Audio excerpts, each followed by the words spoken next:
పిల్లల మనసులు చికాకు పరుస్తుంటే మనం బుర్రలన్నీ ఖరాబ్ చేస్తుంటే పిల్లలు తిడతారు ఎందుకు మీరు? సో ప్రయారిటీలోకి తీసుకోకూడదు ఆ జాబ్స్ అంటే.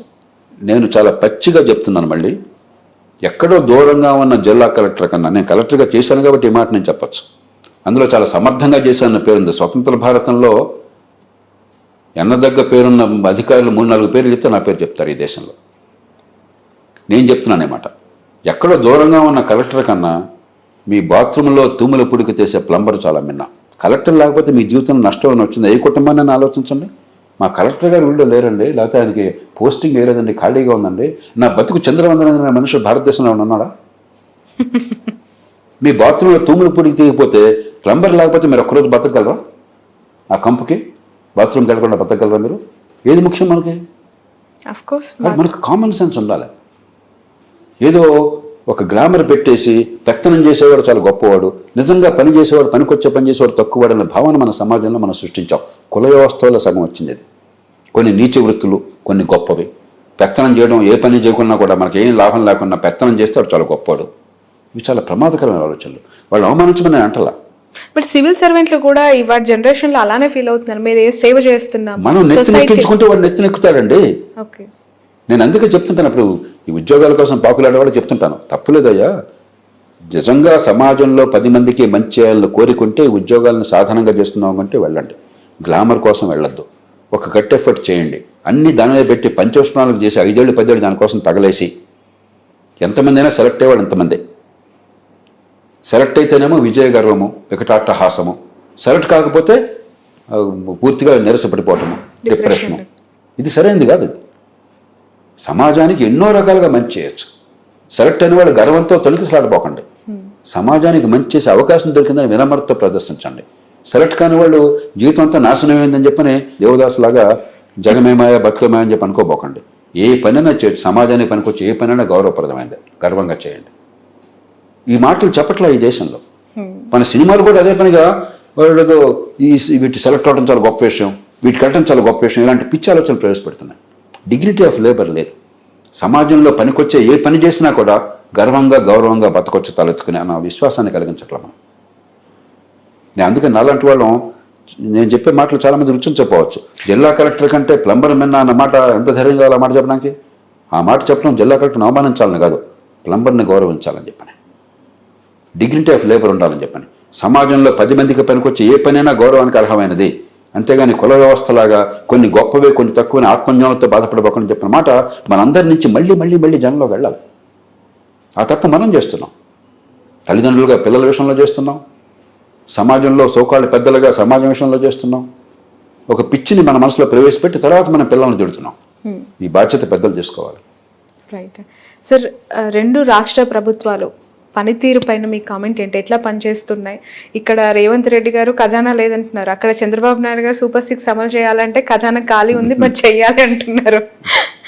ఖజానా ఎక్కడో దేవుడు మనకు డబ్బులు ఇవ్వడు.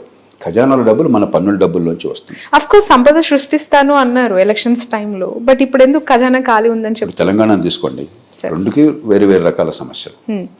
తెలంగాణ తీసుకోండి. తెలంగాణ ఏర్పడినప్పుడు 2014లో దేశంలో అతి ఎక్కువ మిగులున్న రాష్ట్రం తెలంగాణ. 1,16,000 కోట్ల రూపాయలు రెవెన్యూ మిగులున్నట్టుగా చూపెట్టారు అన్నాడు 5 ఏళ్ల కాలంలో. 14వ ఆర్థిక సంఘం నివేదికలో స్పష్టంగా పేర్కొన్నారు. తలసరి ఆదాయం హైదరాబాద్ నగరం పుణ్యమా అని చెప్పని చాలా ఎక్కువ ఉన్న రాష్ట్రం. ఇప్పటికి కూడా తలసరి ఆదాయం చాలా ఎక్కువ ఉన్న రాష్ట్రం. దేశంలో నెంబర్ 1 నెంబర్ 2గా వస్తుంది. పెద్ద రాష్ట్రాల్లో పోస్తే నెంబర్ 1 తెలంగాణ. బంగారం లాంటి రాష్ట్రంలో అయితే డబ్బులు వృధా చేశారు, రాచరిక పోకడలతోనో మూర్ఖపు పథకాలతోనో, లేకపోతే తాత్కాలికమైన సంక్షేమానికి పెద్దపీట వేశారు. గత ప్రభుత్వం కొంతవరకు బ్యాలెన్స్ పాటింది. వృధా అయింది కానీ డబ్బులు వృధా అయినాయి కానీ కొన్ని పథకాలకి.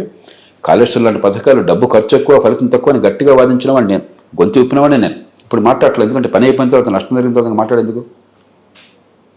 ఇప్పుడు అందరూ మాట్లాడడం మొదలెట్టారు. నానాడు ఒకటి నోరెప్పల సకాలంలో అయిపోయింది, అలాంటి జరిగినాయి.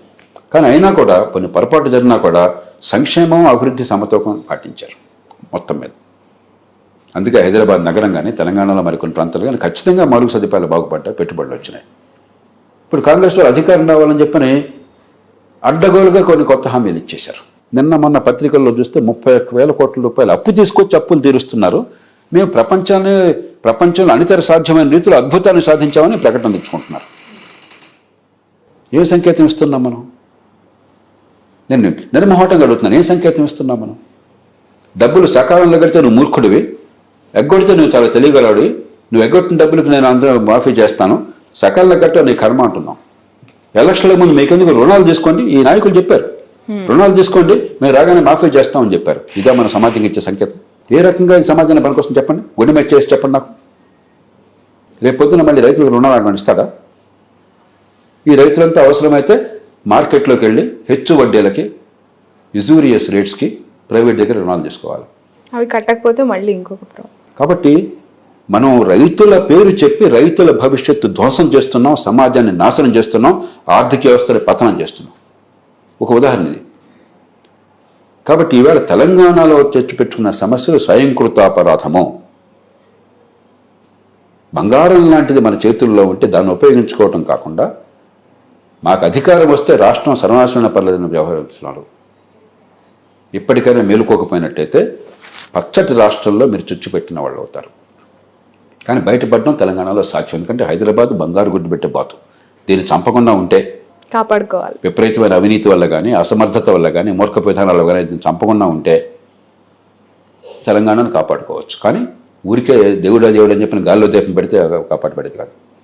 ఆంధ్రప్రదేశ్ ప్రారంభంలోనే నష్టంతో పుట్టింది. ఎప్పుడైతే హైదరాబాద్ని కోల్పోయినటువంటి రాష్ట్రమైందో, హైదరాబాద్లో వచ్చిన మిగులు ఉమ్మడి రాష్ట్రంతో పంచుకునేది తెలంగాణకి మాత్రం వచ్చింది సహజంగానే. ఆంధ్రప్రదేశ్ లేకపోయేసరికి లోటు వచ్చింది. ఆ తర్వాత ఆంధ్రప్రదేశ్లో కూడా కొంతకాలం పాటు 14 నుంచి 19 దాకా సంక్షేమాన్ని అందించారు, అభివృద్ధిని కూడా గట్టిగా చేపట్టారు. వనరులు లేకపోయినా కూడా పోలవరం ప్రాజెక్ట్ కావచ్చు, రాజధాని నిర్మాణం కావచ్చు, రాజధాని కంటే ముఖ్యంగా ఒక గ్రీన్ ఫీల్డ్ సిటీ నిర్మాణం కావచ్చు, కియా మోటార్స్ లాంటివి కావచ్చు, మౌలిక సదుపాయాల కల్పన కావచ్చు, చిత్తశుద్ధితో ప్రయత్నం జరిగింది.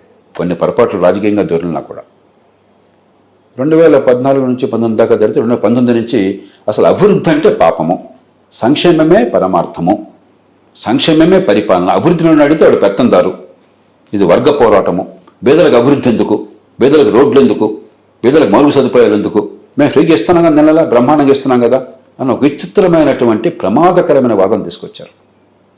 చివరికి రాష్ట్రాన్ని అధ్వాన స్థితితో నెట్టారు. అసలే కష్టంలో ఉన్న రాష్ట్రాన్ని ఈవేళ అప్పులు ఊబులు కూరుకుపోయేట్టు చేశారు.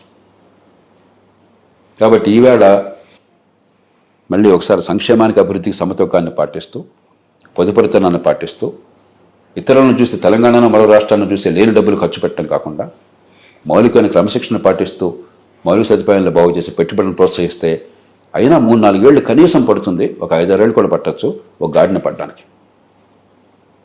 2 రాష్ట్రాలు కూడా చూడడానికి ఒకే రకంగా కనిపించినప్పుడు రెండుకి వేరు కారణాలు ఉన్నాయి.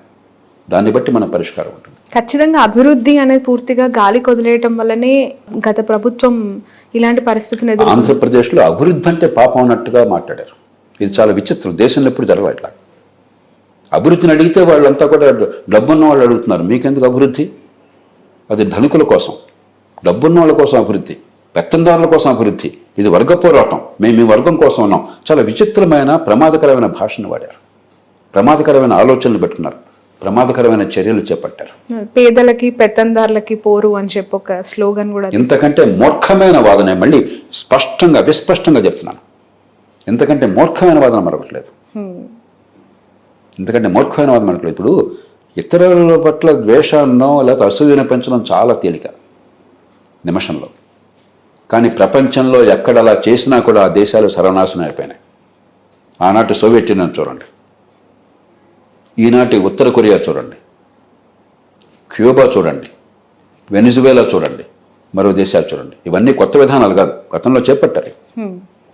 ఉన్న సంపదను ఎట్లా పనికొచ్చేట్టుగా చేయాలి, ఉపాధి కల్పన కోసం ఎట్లా పెంచాలి, కొత్త ఉత్పత్తి కోసం ఎలా చేయాలి, కొత్త పెట్టుబడులకు మనుషులు ఎట్లా వెళ్ళాలి, దాని నుంచే అభివృద్ధి, దాని నుంచే ఉపాధి, దాని నుంచి పేదరికం పోవటం ఉంది. కానీ అప్పులు చేసి లేకపోతే నోట్లు గుద్దేసి డబ్బులు పంచితే పేదరికం పోతున్న ప్రపంచంలో ఒక్క దృష్టాంతాన్ని చూపెట్టండి నాకు.